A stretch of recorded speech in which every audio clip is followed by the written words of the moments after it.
it's Gerry from Gerry's Craft Room, and today is the last day of the Stamping Without Stamps challenge.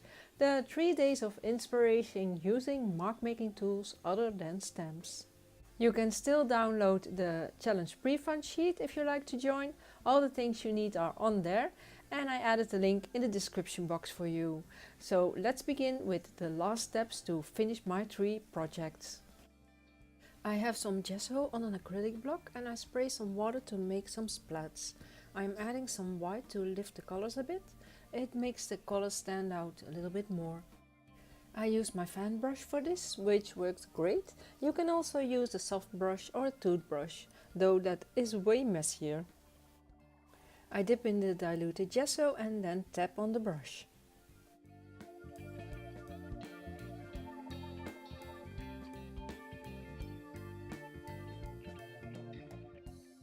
And this is the tag and the pieces I have so far. I gave the corrugated cardboard a coat of gesso, and you can leave it like it is. You can also use a piece of a cardboard box for the background or just use the tag by itself. I'm going to add some ink along the edges. I first use the sponge on the paper again to get off the excess ink. I just color the edges because the tag goes over it, so you don't see the middle. And then it's matching with the tag.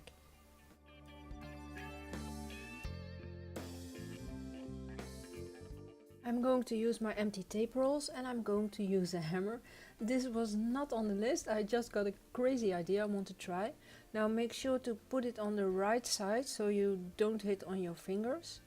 And I will only show this one because the table is bouncing and I don't want you to get nauseous while watching this video. But it works, you get a wonderful print with the hammer. I made a few more like that and I'm going to add some finer ones just stamping. You'll get some great prints and texture this way. I'm going to tape the tags together and then I distress the edges a bit so it looks more messy.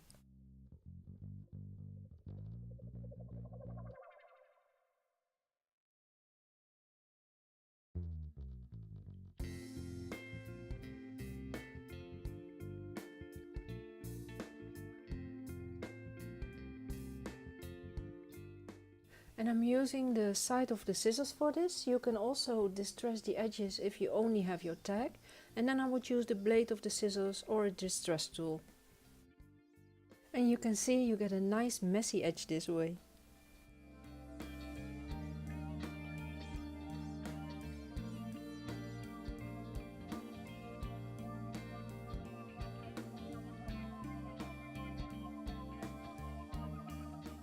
And then I'm going to add the strip I colored in the first video.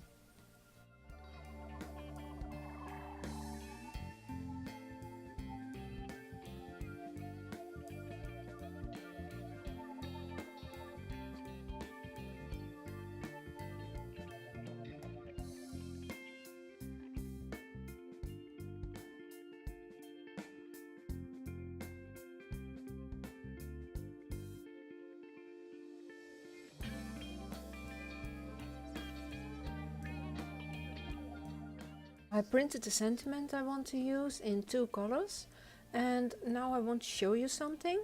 It's something you can use in all your crafting. You can see the power of adding black or white to your projects. You can see the black looks nice and then the white really lifts the color a bit. It's also a matter of taste, just use what you prefer. Here you can see the difference again. I'm going to use the white on this one.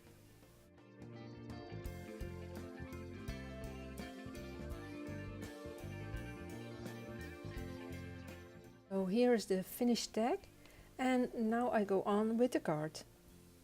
I'm going to add some color along the sides of the card because I want to show you another technique.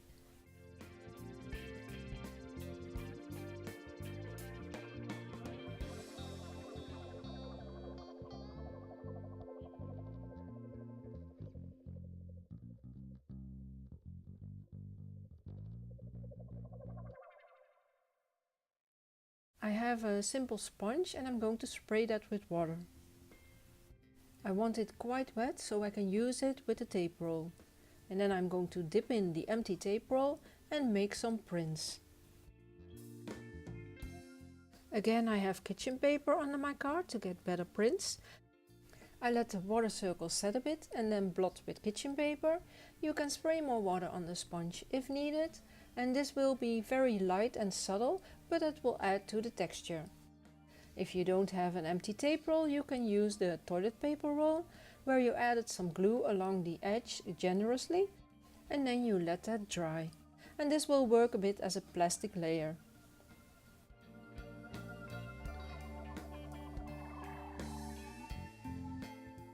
Now I will add some black for contrast, and I start with the toilet paper roll.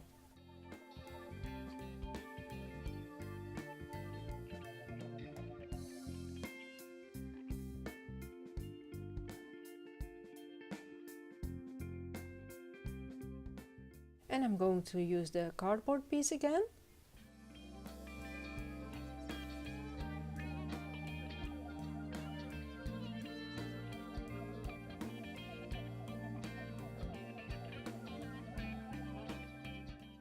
And the empty tape roll for some smaller circles.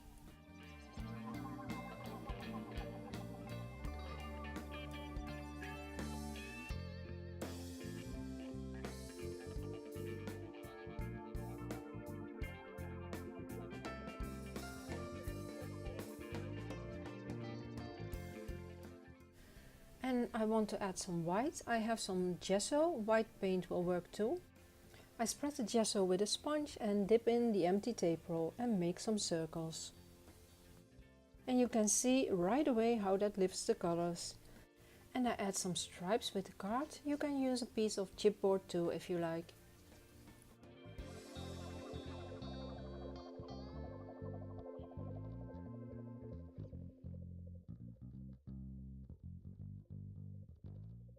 I leave it like this for now and I let it dry, and I'm going to finish the art journal page first.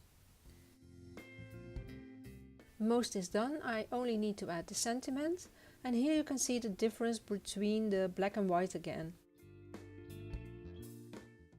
I add a few more circles to go behind the sentiment, and then I'm going to tape it in place.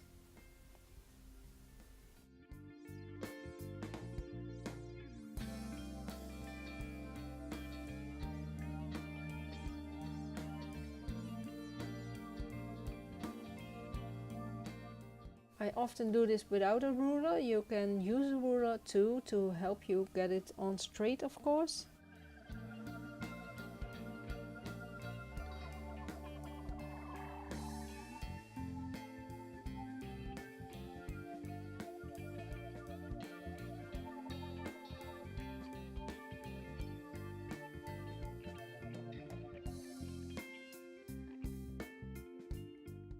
So for the last one I taped it to a card and I add the sentiment to finish it. I will go for the white this time, and I first add the tape and then cut it in parts. Now if you like this challenge, I have something fun for you. I have been working on a stamping without stamps course where I show you much more ways to add fun texture and find mark making tools for your projects. So if you want to learn more, you may want to check that out. I have a link in the description box if you like to know more. And as you know, I always love to see your makes, so don't forget to use #Gerry'sCraftRoom and #StampingWithoutStamps when you share your work on social media. And now all 3 projects are done, but wait, there's more! I hope you liked the video and that you have some new inspiration to use on your projects. And as promised yesterday, I have a fun surprise for you. I made a sheet with the sentiments that I used in this challenge that you can download, and I added the link in the description box for you. Now you can download and print the sentiments and use them on your own projects. Now don't forget to check out the Stamping Without Stamps course to boost your creativity and to step outside the box to explore the amazing world of texture even more and to learn new techniques. And remember to keep on crafting.